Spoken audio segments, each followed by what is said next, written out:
Jam sudah menunjukkan pukul 3 sore.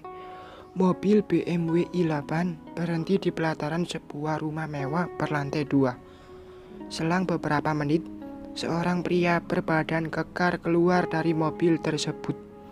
Dia adalah Arfian. Ia baru saja pulang dari kantor. Arfian melangkahkan kakinya masuk ke dalam rumah dengan jas yang sudah terselampir di bahunya. Arfian berjalan menaiki anak tangga untuk menuju ke kamar. Setelah tiba di kamar, Arfian meletakkan jasnya di sofa. Ia mengedarkan pandangannya, tetapi sosok istrinya tidak terlihat. Arfian masuk ke kamar mandi, berharap sang istri tengah mandi, tetapi tidak ada.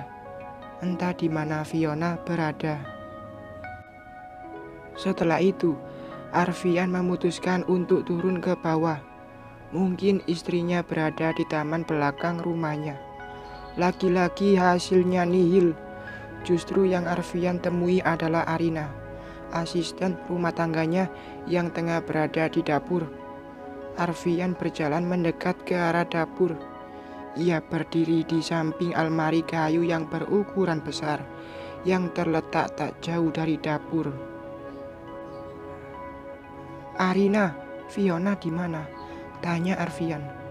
Arina membalikkan badannya. "Nyonya belum pulang, Tuan." "Belum sempat? Memangnya pergi kemana?" tanya Arfian.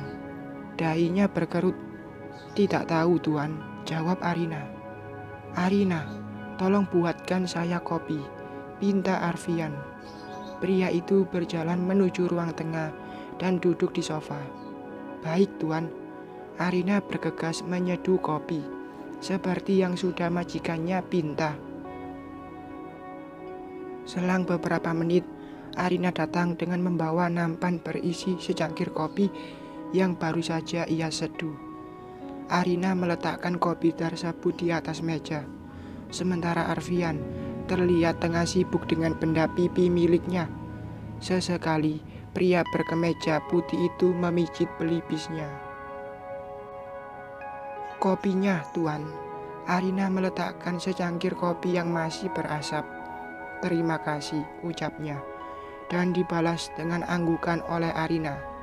Setelah itu Arina kembali lagi ke dapur, sementara Arfian mengambil kopi tersebut dan menyeruputnya secara perlahan. Arfian meletakkan kopi tersebut dan matanya kembali fokus pada layar ponselnya. Ia mencoba menghubungi Fiona, tetapi handphonenya tidak aktif. Perasaan curiga pun mulai ia rasakan. Sejak 3 bulan yang lalu, setiap kali Arfian pulang dari kantor, ia tidak pernah melihat Fiona berada di rumah. Entah kemana perginya, bukan untuk sekali atau 2 kali saja, tetapi hampir setiap kali Arfian pulang, ia tidak pernah melihat sang istri menungguinya, seperti yang biasa seorang istri lakukan. Selang beberapa menit, pintu utama terbuka. Seorang wanita dengan gaya modisnya berjalan masuk ke dalam rumah. Kacamata hitam bertengger di kepalanya. Tas selempang branded melekat indah di bahunya. Jam tangan mahal melingkar cantik di pergelangan tangannya, serta kedua tangannya penuh dengan barang belanjaan. Arfian bangkit setelah menyadari jika sang istri tengah berjalan menuju ruangan tengah. Pria berkemeja putih itu menatap wanita cantik itu yang tengah berjalan menghampirinya. Arfian menggelengkan kepalanya saat Fiona pulang dengan barang belanjaan sebanyak itu. Ia benar-benar heran dengan gaya hidup istrinya itu yang selalu tampil mewah. "Dari mana saja kamu?" tanya Arfian dengan nada tinggi. Fiona tersenyum. "Biasa, Mas, habis belanja." "Kamu bisa nggak rubah hobimu itu? Setiap hari belanja. Untuk apa barang belanjaan sebanyak itu?"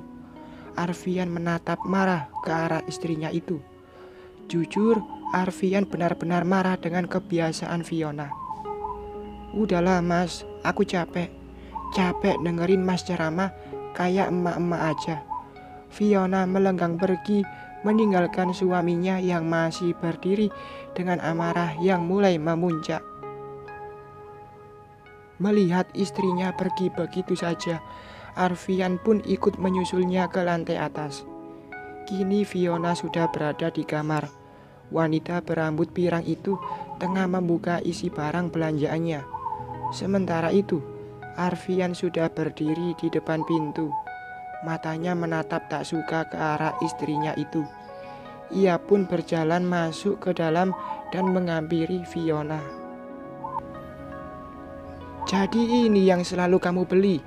Apa kamu tidak bisa menggunakan uang kamu untuk keperluan yang lebih bermanfaat? Arfian menunjuk barang-barang yang berada di atas ranjang. Bukannya menjawab, Fiona justru asik dengan barang mewahnya yang baru saja ia beli. Hal ini benar-benar membuat kesabaran Arfian habis. Arfian tidak menyangka kalau Fiona ternyata tipe istri matre yang selalu mementingkan penampilan dan gemar mengoleksi barang mewah. Fiona, aku lagi ngomong sama kamu. Apa kamu tidak bisa sedikit saja menghargai aku kalau lagi ngomong? Bentak Arfian. Matanya menatap tajam ke arah istrinya. Fiona memutar bola mata malas. Udah deh mas, gak usah ngomel-ngomel kayak gitu. Aku capek. Fiona bangkit dan turun dari ranjang. Ia berjalan mengambil handuk dan masuk ke dalam kamar mandi. Amarah Arfian semakin menjadi. Ia merasa tidak dihargai sebagai seorang suami. Perilaku Fiona benar-benar sudah kelewat batas.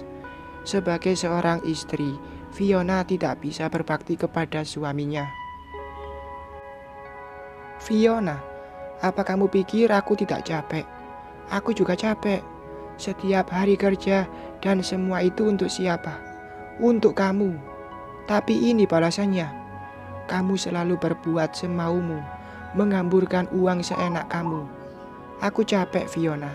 Aku capek dengan sikap kamu yang seperti ini, teriak Arfian penuh dengan amarah. Prang! Arfian membanting vas bunga yang terletak di atas nakas. Ia capek menghadapi sikap Fiona yang tidak pernah menghargainya sebagai suaminya. Setelah itu, Arfian keluar dari kamar dan turun ke lantai bawah. Pria berbadan kekar itu berjalan keluar menuju mobilnya. Setelah masuk ke mobil, Arfian segera menjalankannya. Arfian melajukan mobilnya dengan kecepatan tinggi. Ia tidak peduli dengan kendaraan yang berada di depannya. Tujuannya saat ini adalah rumah ibunya. Hampir setiap ada masalah, Arfian selalu datang menemui ibunya. Arfian selalu merasa tenang setelah mendengar nasihat yang ibunya katakan. Hanya butuh 40 menit, Arfian tiba di rumah ibunya. Pria berkemeja putih itu berjalan masuk ke dalam rumah. Ia mengedarkan pandangannya. Terlihat jika seorang perempuan parubaya yang dicarinya tengah duduk santai di sofa ruang tengah. Tangannya memegang sebuah majalah. Arfian berjalan menghampiri ibunya itu. Sore, Mah. Arfian menjatuhkan bobot tubuhnya di samping sang ibu. Sore, sayang. Kok mukanya ditekuk gitu? Bertengkar lagi, terkanya. Perempuan parubaya itu sudah paham jika putranya tengah ada masalah. Arfian mengembuskan nafasnya. Ia menyenderkan kepalanya di bahu ibunya. Nyaman, itu yang Arfian rasakan. Andai saja ia bisa seperti itu saat bersama dengan istrinya, mungkin Arfian bisa lebih merasa bahagia. Tetapi semua itu hanya mimpi. Jangankan menyender, diperhatikan saja tidak pernah. Arfian capek, Mah. Arfian ingin istirahat sebentar. Arfian mencoba memejamkan matanya. Diana, Ibunda Arfian sudah paham. Perempuan parubaya itu memegang tangan putranya, lalu mengusapnya dengan lembut dan penuh kasih sayang. Sejujurnya, Diana tidak tega dengan nasib yang menimpa putranya itu. Tetapi sebagai orang tua, Diana hanya bisa memberinya nasihat dan berdoa. Semoga Arfian bisa melewatinya. Tidurlah nak, tenangkan pikiranmu. Diana mengusap kepala putranya dengan tangan kirinya. Bersambung.